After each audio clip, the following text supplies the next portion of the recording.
Hello, Bryant, and welcome to the Bryant News Network. I'm Angie Anders. And I'm Sarah Larrabee. We have a great episode, per usual. A pretty hot show, as me and Sarah would say, but we do start with, in case you missed it, with Sean representing the crew, and he tells us a story about a URI student and a little mishap that happened a couple weekends ago, so stay tuned to hear the details on that. Yeah, and then we move right along to Chad. He's got national stories, basketball's in full motion, and our Bryant basketball team had a big game this past weekend, so he'll bring you all the details. And then Bull Talk actually has a very, very special guest. Sarah and I decided not to reveal his identity, but he is somewhat of a local celebrity. You can find him on Channel 12, so stay tuned to hear from this former Bryant student. Yeah, and that's giving away too much. That's giving away too much. So don't connect the pieces just yet. You have to stick around to hear what he has to say. And then we wrap up the show with AJ and Inez and a special guest talking about the hottest movie that just released this past weekend. So they'll review that for you as well. So stick around. We'll see you back here in just a little bit. Hello and welcome to In Case You Missed It. I'm Sean Lambert. Ariel and Doug are off tonight.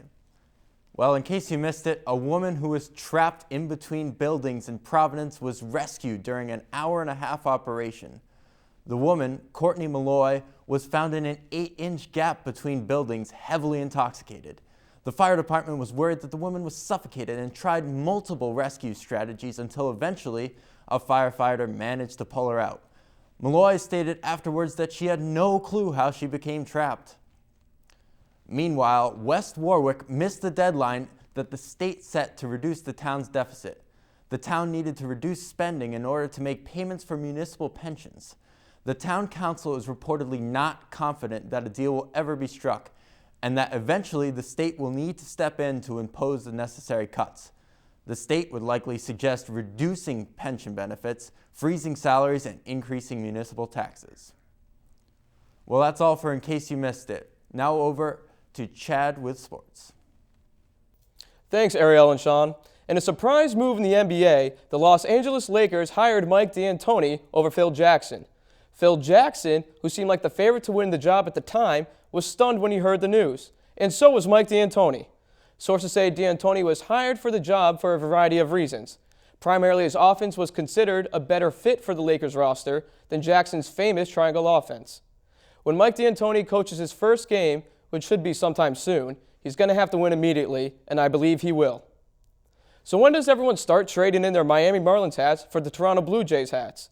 The Miami Marlins and the Toronto Blue Jays have agreed to a multiplayer trade that would send Florida shortstop Jose Reyes and pitchers Josh Johnson and Mark Burley to Toronto. One source was even quoted saying, "Just about any Marlins player making money is going to Toronto." Is it too early to press the panic button on the Steelers because starting quarterback Ben Roethlisberger is out? Yes. Roethlisberger did suffer a shoulder injury, but also a rib injury, which is far worse than his shoulder. For all the Steelers fans out there, do not worry.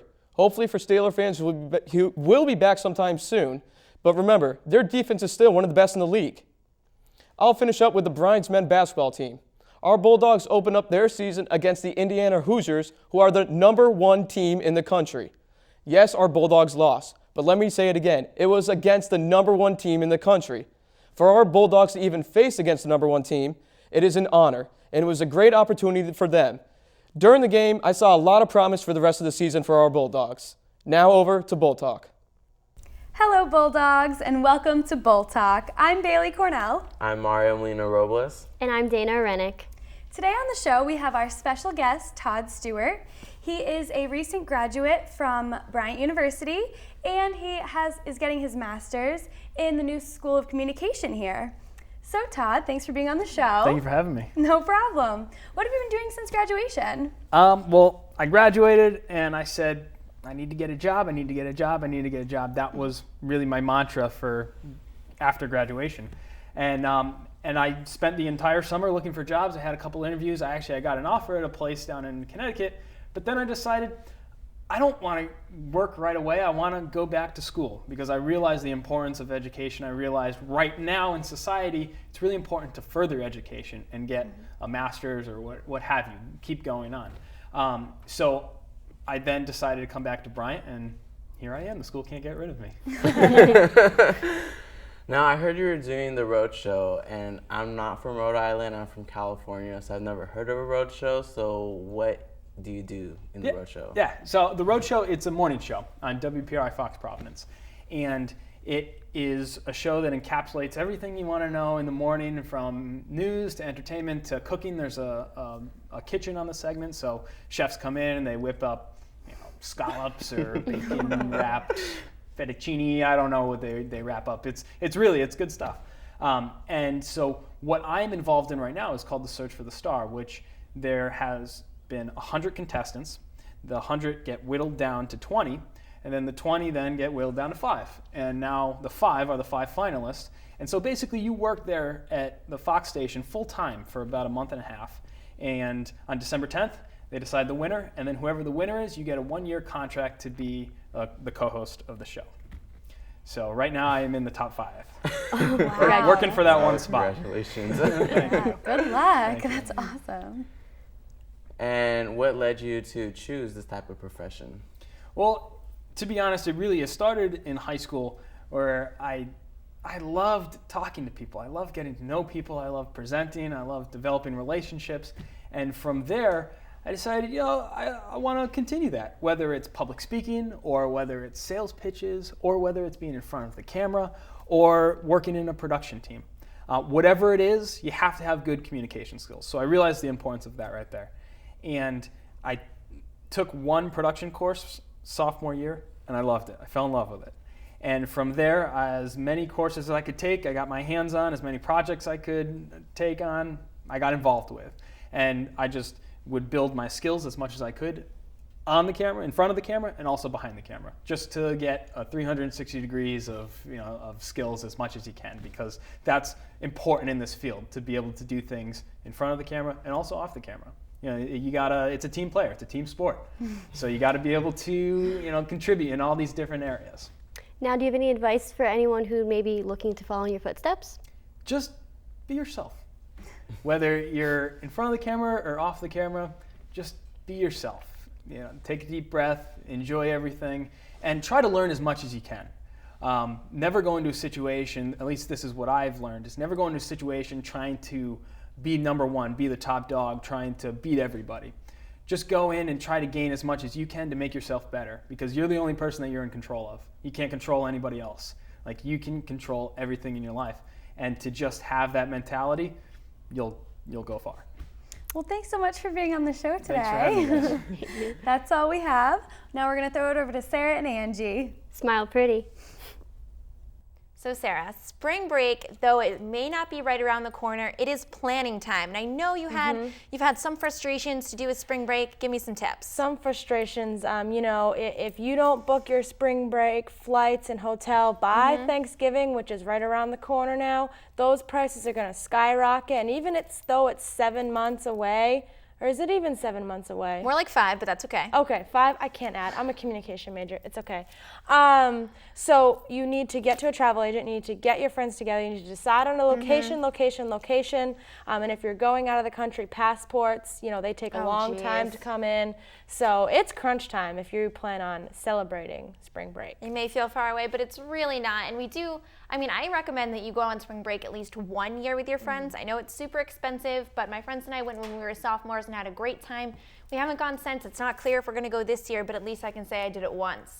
And I've never gone on spring break. So it's your turn. This is actually my last chance to enjoy my spring break. Right. So my boyfriend and I are taking a trip to California. We're going to do Disneyland and LA and Hollywood and Santa Monica. But frustrating because I'm working with a travel agent and we can't find the right hotel for the right price. So we're working on it. It just happened to me. I was planning a trip to Las Vegas, booked my flights in the summer, great prices. Decided I'd wait on the hotel. Las Vegas prices go like this, and not so much. So it looks like I may be, sleeping in the basement of the smoking section of the Travel Lodge, about 2 miles away from the Las Vegas Strip. But that's okay because you're gonna have a great. Who spends time in the hotel anyway?